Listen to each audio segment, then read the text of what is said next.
Unadan gör kızım mı? Oğuz billahi onasını indiraman. Taksimi aka, narigi mahallagacha tashlab qo'yamiz ani. O'tiringlar.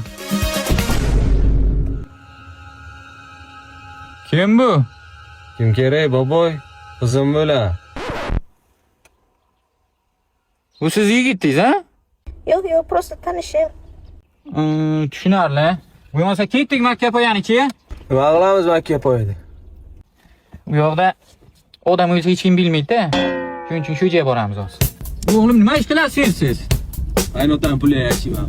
Qaynotangiz xabari bormi bu narsalardan?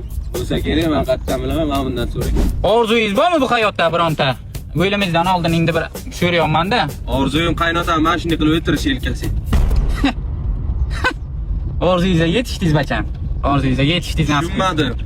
Yo'q, hozir tushuntiraman. Makkapoyga boraylik hozir. Bo'tga nimaga keldik, boboy? Hech kim ko'rmaydi-da bu yerda, shuning uchun keldik bu yerga. Va shu yuzdan ketyapsiz, boboy. Mana shu kishi mani dadam. Endi yetib bordimi? Asaling? O'ycha tashlamaysiz.